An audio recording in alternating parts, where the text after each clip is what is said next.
আলমগীরকে জিজ্ঞাসা করা হয়েছিল যে আপনারা কি শরিয়ার আইন বিশ্বাস করেন? কয় না, আমাদের সংবিধানের ভিতর শরিয়া আইন আমরা বিশ্বাস করি না, সংবিধানের ভিতরে এটা নাই।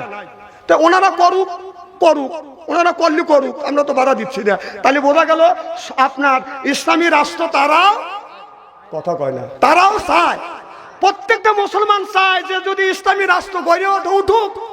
আমরা তো অন্য দল করতেছি, করি, আপনারা ইসলামী দল করে গড়ে তোলে। বাংলাদেশের সব দলের মানুষ একমত, কিসের বিএনপি আর কিসের আওয়ামী লীগ আর কিসের জামাত কিসের জাতীয় পার্টি, সবাই তো মুসলমান চায় যে ইসলামী দেশ যদি হয় হোক।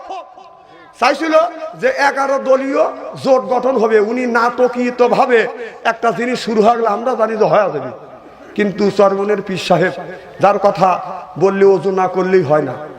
তা আমি জানি যে ওনাদের কথা আমার স্টেজে একটু বলা লাগবে, আমি মিসওয়াক করেই আইছি, কারণ ওনাদের কথা বলতে তো আমার একটু মাপ যোগ নিয়ে কথা বলা লাগবে, কারণ তারা আল্লাহর ওলি মানুষ। খারাপ লাগতেছে নাকি?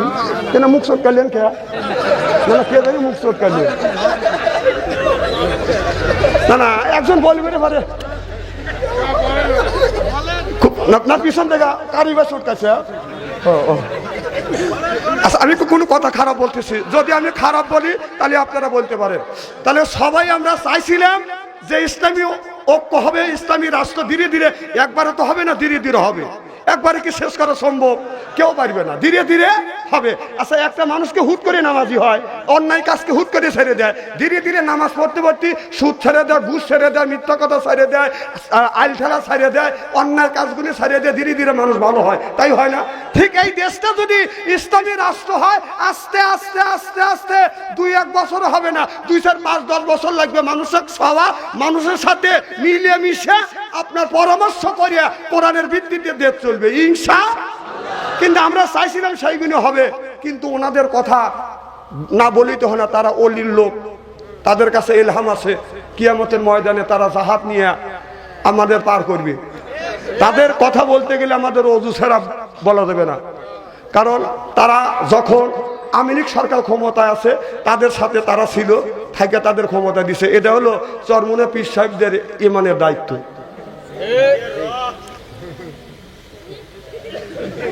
চিন্তা করছেন? হ্যাঁ রে আল্লাহ রে, মানুষ রে। আবার ইরশাদ চাচা যখন ক্ষমতা আসছিল, তেনাও তার সাথে গেছিল, তার ইমানের একটা দায়িত্ব আছে, ইমানের দায়িত্ব দিয়ে তাদের ক্ষমতা দিছে। আবার আমাদের বিএনপি সরকার সাথে তো সব আপনার অন্য দলের লোকও আছিল, 4 দলীয় জোট ছিল, তার সাথেও তারা ছিল, তাদের ইমানের দায়িত্ব। আবার এখন জোটের থেকে চলে আসলো, এটাও তাদের ইমানের একটা দায়িত্ব নিয়ে ছড়িয়েছে, কারণ তারা অলির বংশ, আল্লাহর আরশ থেকে ওহি আপনার ইলহাম চলে আসবে। আর তাদের মধ্যে আরেকজন বলতেছে, যখন এই আপনার 12ই ফেব্রুয়ারি ইলেকশন হবে, ফু দিয়ে ব্যাপক ভোট তার বাক্সত নিয়ে যাবে। তার অলি মানুষ, এবার দেখা যাবে অলিরা কয়টা ভোট পায়।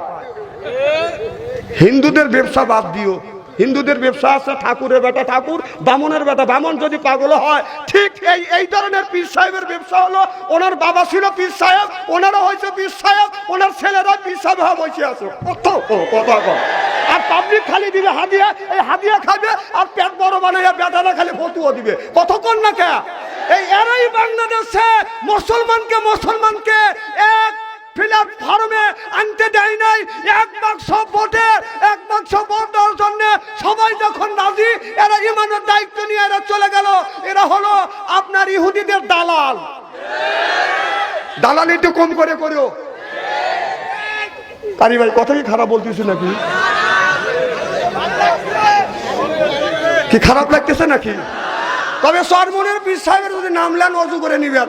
এরা কিন্তু আল্লাহওয়ালা মানুষ, এরা তুস্তু দেয় যে লাখ ফাটাছিল, তখন খুব খুশি হয়েছিল। হ্যাঁ,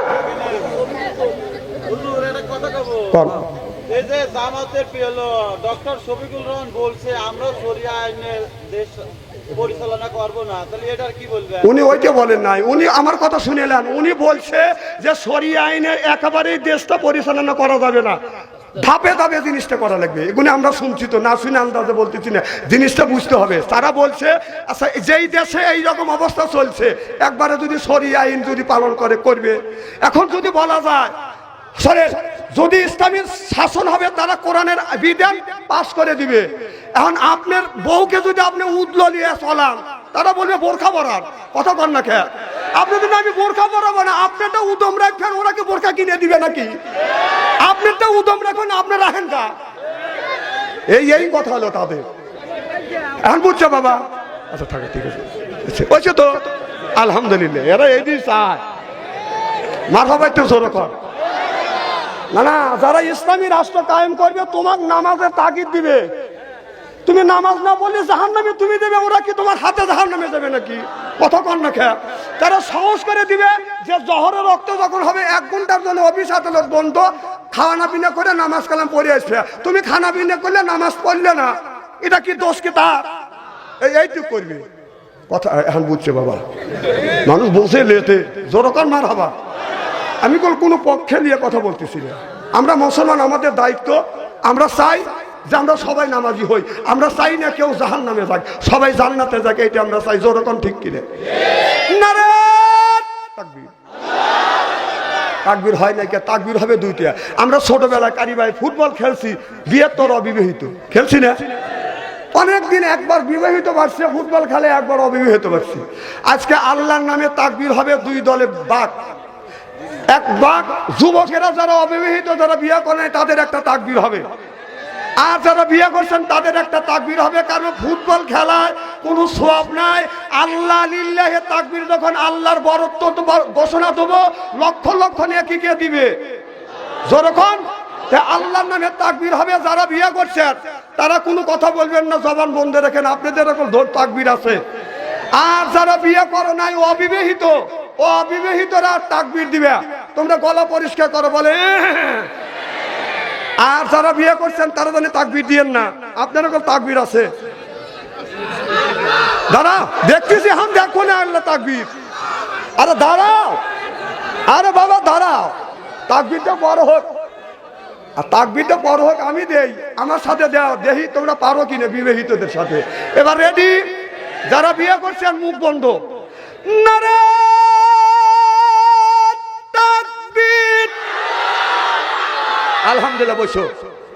এখন বিবাহিত যারা আছেন তারা, আর যারা বিয়ে করে নাই তোমাদের জবান বন্ধ। হ্যাঁ ভাইজান, সভাপতি সাহেব, আমুকল বিবাহিত, কারি ভাই, ভাই ইজ্জত জানি যায় না, ঠিক আছে তো? যারা বিয়ে করছেন ঠিক আছে তো? এবার যারা বিয়ে করছেন একটা তাকবীর দিবেন। নারে তাকবীর।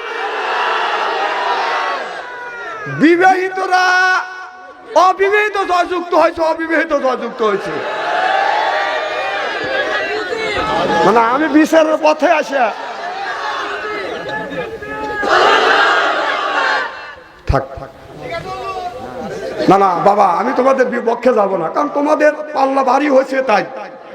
আর বিবাহিত পাল্লা কম হচ্ছে। আমি যদি এরকম করে আপনি বলবেন যে হাসিনা যাবে বিচার করছে, তুমিও এরকম বিচার করলে, এই কলঙ্কের বোঝালে আমি কবরে যাবে ছেলে নাকি কর। মারহাবা একটু জোরে কর। আর ঘন্টাখানে আসান তো আমার সাথে, একই সাথে আখিরে মোনাজাত দিয়ে যাওয়ার কি মন মানসতা আছে? নারে তাকবীর। আমার ভাইয়ের, আমার মুসলমান ভাইয়েরা, আল্লাহর হাবিবের পিয়ামতের ভালো করে লক্ষ্য করে শুনো। হযরত ইব্রাহিম আলাইহিস সালাম আল্লাহর কাছে বলেছিল, রব্বে হাবলি মিনাস সলিহিন, আল্লাহ একটা নেক বেটা দাও। আল্লাহ তার একটা নেক বেটা দান করলেন, নাম হলো ইসমাইল আলাইহিস সালাম। হযরত ইব্রাহিম আল্লাহর কাছে চাইলো, আল্লাহ একটা বেটা দাও। আর আল্লাহ বলল, বন্ধু ইব্রাহিম, তুমি আমার কাছে যখন বেটা চাইলে, আল্লাহ জবাব দিলেন, ফাবাসারনাহু বিগোলামিন হালিম। আল্লাহ বলল, বন্ধুরে তুমি আমার কাছে নেক সন্তান চাইলে আমি একটা নেক সন্তান শুধু দান করব না, ধৈর্যশীল একটা সন্তানকে দান করব। এই জন্য ইব্রাহিম আলাইহিস সালাম বলেছিল, রব্বি হাবলি মিনাস সলিহিন, আল্লাহ নেক বেটা দাও। আর আল্লাহ তারে নেক বেটা দান করছে। আমরা যেটা জন্ম দিছি এটা বেটা না ঠেটা, শয়তানের বেটা। রাস্তা দিয়ে গেলে বাজান বাজাই লেটা বেটা, কিয়ামতের দিন খাবে যাতা পেটা। আহলা তুকুম ফিতনাতুম, বেটা বিটি হচ্ছে পরীক্ষার বস্তু। বেটা বিটির কারণে মা বাবা নামাজ পড়ে রোজা রাখবার পরেও মা বাবা জাহান্নামে যাবে। জোরকর নাউজুবিল্লাহ। ভাই আমাদের এখানে নিয়ম আছে, এখন জালসা হলি মেলা হয়, আর মেলার মধ্যে ঘোরে কারা? কিছু কিছু যুবতী মহিলা সুন্দর করে সাজগোজ করিয়া লিপস্টিক লাগা মধ্যে দিয়ে ঘোরে, আর কয় যে কে না আমার দেখে বলবে আই লাভ ইউ। ও সুন্দর করে সাজগোজ করে 4-5 জন যুবকরা পিস পিস করে, আরো বলতেছে না জানি আমার কি কদর রে। মানে যুবকরা ঘুরতেছে, আমার কথা হচ্ছে যে পচা জিনিসে মাছি তো বিনবিন বেশি করে। আচ্ছা আপনারা কি কোনোদিন দেখছেন যে আতরের দোকানে মাছি বিনবিন করছে? মাছি বিনবিন কোথায় করে? টুটুল করলে যেখানে কুত্তো বসা, গরু বসা, মুরগি বসা, যত বসা আছে ওই জায়গায় যা মাছি বিনবিন করে। পশি মার্কা মহিলা তুমি এই দিনে মেলার মধ্যে তো গরো, আর পশা মার্কা কিছু যুবক পিছনে বিনবিন করে। পশির পিছনে পশা করে না না, আনঠিক কথা কখন বললাম আমি? কর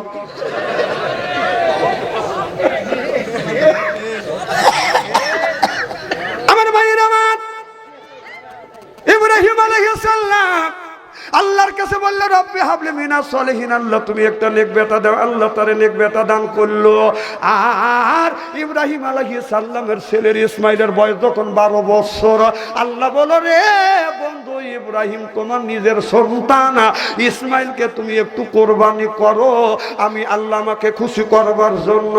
ও বাজান দুনিয়ায় যত গুণী নবী রাসূল আছে প্রত্যেকটা নবী রাসূল আল্লাহকে খুশি করবার জন্য সব কাজ করছে। আর আমার আল্লাহ স্বয়ং নবীকে খুশি করবার জন্য আল্লাহ পাগল পারা হয়ে গেছে। আল্লাহ হলো নবী হলো প্রেমিক, আল্লাহ হলো প্রেমিকা। যে প্রেম করে সে হলো প্রেমিক, আর যে প্রেম দেয় সেই হলো প্রেমিকা। ওই নবী রাসূলরা বনি ইসরাইলের নবী রাসূলরা হলো প্রেমিকা, আর আল্লাহ হলো প্রেমিক। আর ওই নবী রাসূলরা হতে পারতাম প্রেমিকা। আমার কথা কি বুঝতেছেন? একটা ছেলে মিয়া যদি প্রেম করে, ছেলে প্রেম করে এ হলো প্রেমিক, মিয়া প্রেম দেয় এটা হলো প্রেমিকা। আমার কথা কি বুঝতেছেন? ওই নবী রাসূলরা হলো প্রেমিকা, আল্লাহ হলো প্রেমিক। আল্লাহ প্রেম করছে, তারা প্রেম দিছে। আর স্বয়ং আল্লাহর নবী হলো প্রেমিক, আল্লাহ হলো বাদান প্রেমিকা। সুবহানাল্লাহ বললেন না? আল্লাহ বললেন এই ইব্রাহিম তোমার সন্তানটাকে তুমি কোরবানি করো আমাকে খুশি করবার জন্য।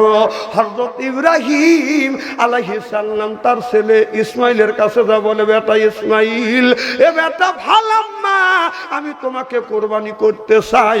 ইসমাইল আলাইহিস সালাম বলে, বাবা আপনি আমাকে কোরবানি করবেন কিসের জন্য? কয় আল্লাহকে সন্তুষ্ট করবার জন্য, খুশি করবার জন্য, রাজি করবার জন্য।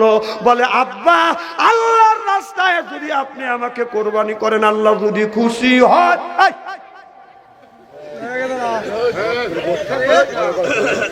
ওখানে উঠো দাও, উঠোটা মুইতে হাঁটছে। আচ্ছা ওরা ওয়াজের কি বোঝে?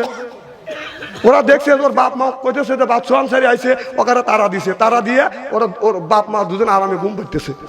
যা যা বাচ্চা আনসারি আছে ওনে তা ডিস্টার্ব করে গা। ওর আব্বা যদি আসতো ওখানে কাছে লাগতো।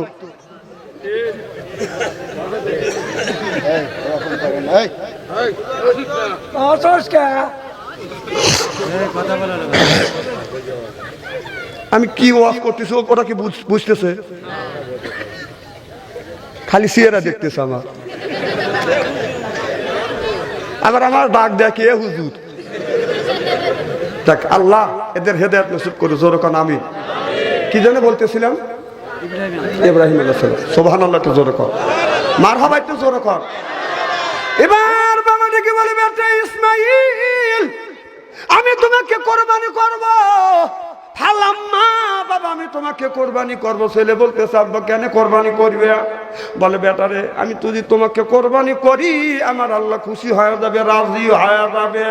এবার হযরত ইসমাইল বলল, আব্বা আমি যদি কোরবানি হই আল্লাহ যদি খুশি হয়। ছেলে উত্তর দিল, আসলামা আমি আল্লাহর রাস্তায় কোরবানি হওয়ার জন্য রাজি। সুবহানাল্লাহ, এটা জোরে বল। অমনি টান হয়ে শুয়ে বলে, বলেন বাবা আপনি আমার গলায় ছুরি চালান। ছুরি চালানোর আগে রশি নিয়ে যখন বাঁধতে চায়, কে বাবা আপনি কেন আমার হাত পা বাঁধবেন? ও বেটা আমি তোমার বাবা, যখন তোমার গলায় ছুরি চালাবো তোমার হাত পাও নড়াচড়া করবে। এবার ছেলেটা বলে, ও বাবা আমাকে নড়াচড়া পাবে না, আমাকে ধৈর্যশীল পাবে। ইনশাআল্লাহ মিনাস সাবিরিন।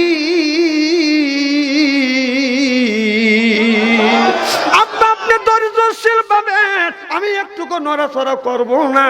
এবার ইসমাইল আলাইহিস সালাম, ইব্রাহিম আলাইহিস সালাম নিজের ছেলে ইসমাইলকে জমিনে টান করে বাদান শুয়াইলেন। ছেলেটা যখন শুয়ে পড়লেন, বাবা তরবারি হাতে নিয়ে, ছুরি হাতে নিয়ে বলতেছে বিসমিল্লাহ আল্লাহু আকবার।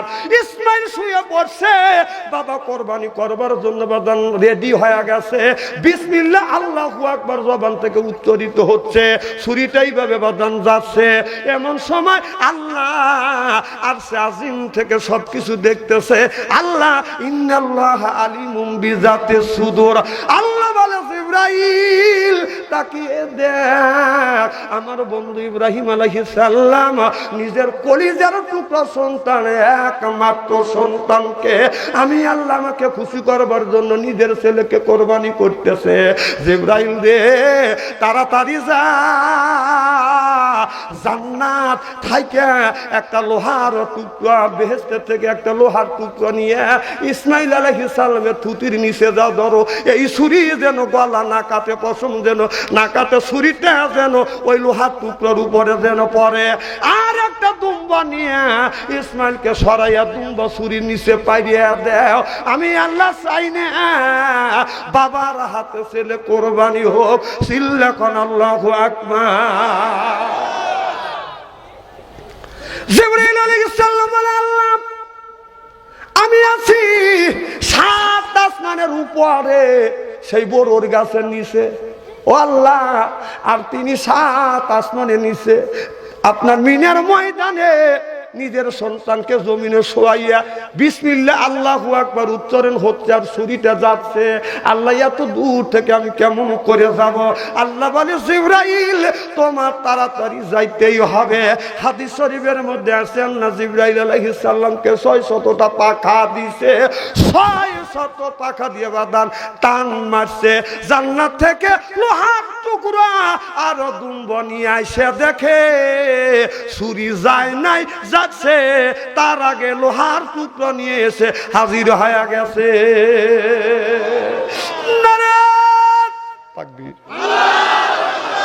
আমার ভাইয়ের আমার, যখন ছুরিটা লোহার টুকরার উপরে যা বাজান কইছে খ্যাস, যখন আমরা গরু জব করি গলা টান দিয়ে ধরি, যখন ছুরি যায় প্রথম কয় খ্যাস, একটু পশম কাটার আর একটু চামড়া কাটে। 2 নম্বরে বলে ফ্যাস, একটু বেশি কাটে। 3 নাম্বার হলো শেষ। কথা বুঝে না আরে, 3 ফেসে কাটিয়া যায়। 1 নাম্বার দিছে গোসল লাগছে, 2 নাম্বার গোসল লাগছে, 3 নাম্বার 1 নাম্বার যা ছুরিটা বাদান পড়ছে ওই আপনার কিসের উপরে, লোহার উপরে। এর মধ্যে দুম্বা শোয়াইছে খ্যাস, 3টে ফ্যাস দিছে, এইবার হয়েছে শেষ। রক্ত হাতে পড়ছে।